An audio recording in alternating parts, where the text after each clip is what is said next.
নমস্কার বন্ধুরা, বাংলা গল্পের সোনাঝুরিতে সকলকে স্বাগত। শুধু বন্ধুরা, আজ আমরা ষষ্ঠীপদ চট্টোপাধ্যায়ের একটি ভারী সুন্দর গল্প শুনব। আজকের গল্প বেলগাছের মহাপ্রভু। অনেক দিন আগেরকার কথা বলছি। হাওড়া জেলার শিবানীপুরে বৈকুণ্ঠ বাড়ুজ্য নামে এক সদাশয় ব্যক্তি থাকতেন। তিনি ছিলেন অগাধ সম্পত্তির মালিক। যে বাড়িতে তিনি থাকতেন সেই বাড়িটাকে লোকে রাজবাড়ি বলতো। আর বলবে নাই বা কেন? অত বড় বাড়ি তখন ওই অঞ্চলে আর একটিও ছিল না। সেই বাড়ির চৌহাদ্দির মধ্যে পুকুর, বাগান সব কিছুই ছিল। বৈকুণ্ঠ বাবুকে গ্রামের লোকেরা সমীহ করত, খুব ভক্তি শ্রদ্ধাও করত। তিনি ছিলেন অত্যন্ত সাত্ত্বিক লোক। সামান্য অংশের জমিদারি দেখাশোনা করতেন, আর বাকি সময়টা আফিং খেয়ে বসে বসে দিন কাটাতেন। বৈকুণ্ঠবাবুর রাজবাড়ির বাগানে একটা বেল গাছ ছিল। সেই বেল গাছে এক মহাপ্রভু থাকতেন। মহাপ্রভু বলতে কাকে বলছি তা অবশ্যই বুঝতে পারছেন। ব্রহ্মদৈত্যী। ঠিক দুপুরবেলায় অথবা ভোর সন্ধে কিংবা ফিনফিনে জ্যোৎস্নার রাতে ভাগ্যবান লোকেরা কখনো কখনো তার দেখা পেত। যারা তাকে দেখত তারা বলতো তার নাকি টকটকে ফর্সা গায়ের রং, পরনে ধুতি, গলায় পৈতে, অনিন্দ সুন্দর চেহারা। যাই হোক, বেলগাছের এই মহাপ্রভুর সুনাম ছিল খুব। তিনি কখনো কারো অনিষ্ট করতেন না, কাউকে ভয়ও দেখাতেন না। শুধু কেউ কেউ অনাচার করলে তিনি বিনয়ের সঙ্গে বৈকুণ্ঠবাবুর কাছে নালিশ জানাতেন। বৈকুণ্ঠবাবুর 3 ছেলে, হেমন্ত, জয়ন্ত ও শ্রীমন্ত। হেমন্ত ও জয়ন্তের মধ্যে জয়ন্ত ছিল যেমন সৎ, সজ্জন ও বিনয়ী, হেমন্ত ছিল তেমনই উগ্র, বদমেজাজি ও উচ্ছৃঙ্খল। কাজেই হেমন্তকে নিয়ে বৈকুণ্ঠবাবুর দুশ্চিন্তার অন্ত ছিল না। এই হেমন্ত কিন্তু বেলগাছের ওই মহাপ্রভুকে সমীহ করত না এতটুকু। তাকে স্বীকারই করতো না সে।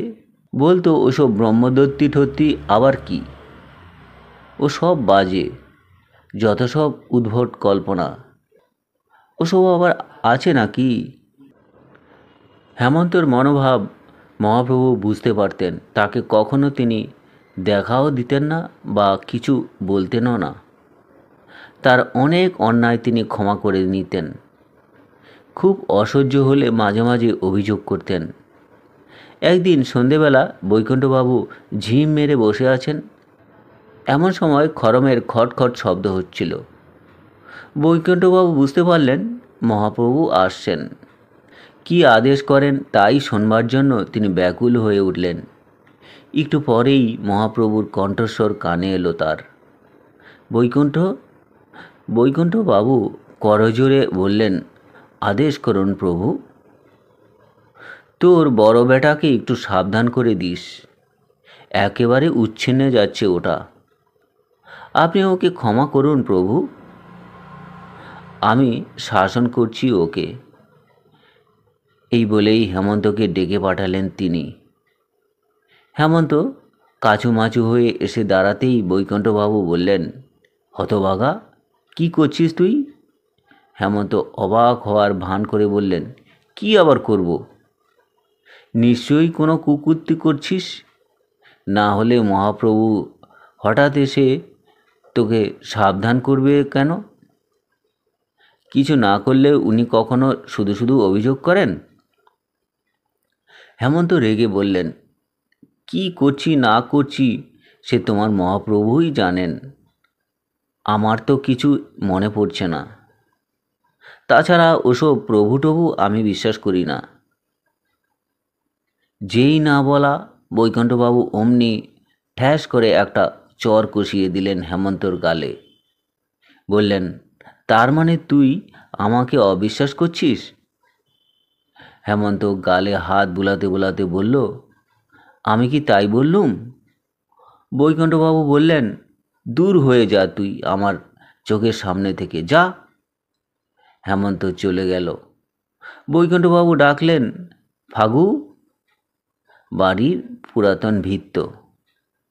ফাগু এসে বলল, আমাকে ডাকলেন কর্তা? হ্যাঁ বাবা, একবার যা তো, একটু খোঁজ নিয়ে দেখ তো তোর বড়দাদাবাবু কোথায় কি করছে। নিশ্চয়ই কোনো অপকর্ম করছে ও। ফাগু একটু ঘুরে এসে বলল, কেলেঙ্কারি হয়েছে কর্তাবাবু। বড়দাবাবু আজ বন্ধুবান্ধবদের নিয়ে বাগানে মুরগি রেঁধে খাচ্ছেন। সেই সব মুরগির পালক উড়ে মহাপ্রভুর বেলতলায় একেবারে নোংরা করে দিয়েছে। শুনেই লাফিয়ে উঠলেন বৈকুণ্ঠবাবু। সে কিরে, যা যা যা, শিগগিরি যা, গিয়ে পরিষ্কার করে দিয়ে আয় বলে নিজেও চললেন ফাগুর সঙ্গে। বেলতলায় গিয়ে ঝাড়ফাট দিয়ে সব পরিষ্কার পরিচ্ছন্ন করে ধুনো গঙ্গাজল ছিটিয়ে শুদ্ধ করলেন জায়গাটাকে। তারপর হাত জোর করে মহাপ্রভুর উদ্দেশ্যে প্রণাম করলেন। হাজার হলেও ওরা হলেন অলৌকিক শক্তির ধারক। একবার যদি অসন্তুষ্ট হন তাহলে কি আর রক্ষে থাকবে? একদিন দুপুরবেলা হেমন্তর বউ অর্থাৎ এ বাড়ির বড় বৌমা পুকুরে গেছেন চান করতে। হঠাৎ চারদিক থেকে ফুলের গন্ধ ভেসে এলো। বুক ভরে শ্বাস নিয়ে বড় বৌমা জল সপ সপ কাপড়ে ঘাটে সিঁড়ি বেয়ে উপরে উঠছে। এমন সময় কে যেন তাকে বললেন, কাপড়টা একটু নিংড়ে নে মা, না হলে গায়ের জলের ছিটে লাগবে। বড় বৌমা সর্বাঙ্গে কাটা দিয়ে উঠল। ভয়ে ভয়ে মুখ তুলে দেখল এক দিব্য পুরুষ গরম পায়ে ঘাটের সিঁড়ি বেয়ে প্রশান্ত বদনে নেমে আসছেন। তবে দৃষ্টি তার বৌমার দিকে নয়, পুকুরের জলের দিকে। বড় বৌমা অত্যন্ত বুদ্ধিমতী মেয়ে, তাই সে মহাপ্রভুকে চিনতে ভুল করল না। তাড়াতাড়ি কাপড় নিংড়ে ভয়ে কাঠ হয়ে দাঁড়িয়ে রইল। মহাপ্রভুও থমকে দাঁড়ালেন, বললেন, ভয় পেলি রে মা? ভয় কি? তুই না আমাকে মনে মনে দেখতে চেয়েছিলিস? সন্ধেবেলা দেখলে যদি ভয় পাস, তাই দুপুরবেলা দেখা দিলাম। যা, চলে যা। বড় বৌমা অবাক হয়ে চেয়ে রইল মহাপ্রভুর দিকে। মহাপ্রভুর জ্যোতির্ময় রূপ দেখে স্তব্ধ হয়ে গেল সে। এই নাকি ব্রহ্মদৈত্য? ওরে বাবা, না মানুষ না দেবতা, অথচ মানুষের মতো চেহারা, কিন্তু ছায়া ছায়া, যেন আয়নার ছবির মতো, যাকে ধরা বা ছোঁয়া যাবে না। বড় বৌমাকে ওইভাবে অপলকে চেয়ে থাকতে দেখে মহাপ্রভু বললেন, বেশি দেখিস না মা, পেছন ফিরে তাকাস না, না হলে আমি যখন মিলিয়ে যাব তখন দারুণ ভয় পেয়ে যাবি। বড় বৌমা আর কোনো দিকে না তাকিয়ে তাড়াতাড়ি চলে এলো ঘরে। এসে হেমন্তকে বলল, তুমি যে বললে মহাপ্রভু নেই, সব মিথ্যে। আমি আজ নিজে চোখে দেখেছি, শুধু দেখেছি নয়, সঙ্গে কথাও বলেছি। তাই নাকি? সত্যি বলছি। হেমন্ত বিদ্রূপ করে বলল, ওসব আবল তাবল বকলে দেব একদিন গাছটা কেটে। যত সব। বড় বৌমা সভয়ে বলল, না না, ও কাজ কখনো করো না, তোমার দুটি পায়ে পড়ি গো। সেই দিন থেকে বড় বৌমা মনে মনে মহাপ্রভুকে দারুণ ভক্তি করতে লাগলো। সব সময় চারিদিক পরিষ্কার পরিচ্ছন্ন করে রাখত। মাঝে মাঝে মহাপ্রভুর দেখাও পেত সে। কখনো দেখতো মহাপ্রভু বেলগাছের মিলিয়ে যাচ্ছেন, কখনো বা খরম পায়ে ঘাটে নামছেন। রাত্রিবেলা ছাদের ওপরে গড়গড় করে মহাপ্রভুর ভাটা খেলার শব্দও তিনি শুনতে পেতেন। মনে হতো কে যেন ছাদের উপরে একটা লোহার বলকে বারবার গড়িয়ে দিচ্ছে। আর একদিনের কথা, বৈকুণ্ঠবাবু সন্ধ্যের সময় আফিংয়ের নেশায় আচ্ছন্ন হয়ে আছেন। এমন সময় মহাপ্রভু বললেন, বৈকুণ্ঠ। বলুন প্রভু। তোদের মেজ বৌমাটার কি কোনো কাণ্ডজ্ঞান নেই রে? দেখ দেখি ঘাটটাকে কেমন নোংরা করে এলো। জানে তো এ সময় আমি ঘাটে বসে আহ্নিক করি। যা, কাউকে বল একটু পরিষ্কার করে দিতে। আর কাজের মেয়েটাকেও বলে দিবি এটো বাসনগুলো যেন ঘাটে না মাজে। মহাপ্রভু চলে গেলেন। সঙ্গে সঙ্গে ডাক পড়ল মেজ বৌমার। মেজ বৌমা অর্থাৎ বৈকুণ্ঠবাবুর মেজে ছেলে জয়ন্তর বউ। ডাকা মাত্রেই মেজ বৌমা এলো। এসে শ্বশুরকে প্রণাম করে বলল, আমাকে ডেকেছেন বাবা? হ্যাঁ মা।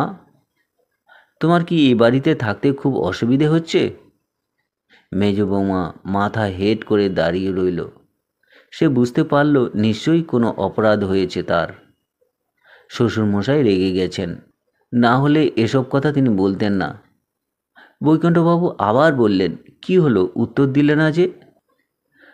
উত্তর দেবে কি? মেজ বৌমার তখন গলা শুকিয়ে উঠেছে। বৈকুণ্ঠবাবু এমনিতে ভালো মানুষ হলেও রাগলে তিনি কারও নন। মেজ বৌমা বলল, আমি কি কোনো অপরাধ বা অন্যায় করেছি বাবা? বৈকুণ্ঠবাবু কঠিন গলায় বললেন, তুমি ঘাটে গিয়েছিলে? মেজ বৌমা চমকে উঠে জিভ কেটে বলল, হ্যাঁ বাবা। আমি বারবার বলেছি ঘাট সবসময় পরিষ্কার রাখবে, বড় পারো না। যাও এক্ষুনি গিয়ে ঘাট পরিষ্কার করে দিয়ে এসো। মেজ বৌমা কাঁপা কাঁপা গলায় বলল, আমার ভয় করছে বাবা, আপনি একটু ফাগুকে বলুন। ভয় কি, যাও, কিছু বলবেন না উনি। ততক্ষণে বড় বৌমা চলেই গেছে। গিয়ে নিজে ঘাট পরিষ্কার করে দিতেই খরম খটখটিয়ে নেমে এলেন মহাপ্রভু। কথাটা উঠল হেমন্তর কানে। বদমেজাজি হেমন্ত রেগে গেলেন। তোমরা কি ভেবেছো বলো তো? যত সব আজগুবি ব্যাপার নিয়ে মাতামাতি করছো। বড় বৌমা বলল, না, আমরা বাড়িশুদ্ধ লোক মোটেই আজগুবি ব্যাপার নিয়ে মাতামাতি করছি না। তুমি বিশ্বাস নাই বা করলে, আমরা করি। আমি নিজের চোখে দেখেছি তাকে, একবার নয় একাধিকবার দেখেছি। তিনি কথাও বলেছেন আমার সঙ্গে। অতএব তুমি চুপ করে থাকো। হেমন্ত হেসে বলল, তিনি যদি আছেনই, তবে আমি যে এত অবিশ্বাস করি তা আমাকে একবার দেখা দিচ্ছে না কেন? আমাকে দেখা দিলেই তো ল্যাটা চুকে যায়। কাজে আমি যতদিন না না দেখতে পাবো ততদিন বিশ্বাস করব না। বড় বৌমা আর কি করে, বাধ্য হয়েই নীরব হয়ে গেল। পরদিন খুব ভোরে ঘুম থেকে উঠে হেমন্ত ঠিক করলো কাউকে কিছু না জানিয়ে বাগানে গিয়ে চুপি চুপি বেল গাছটাকে কেটে ফেলবে। তাহলেই অবসান হবে সমস্ত বুজরুকির,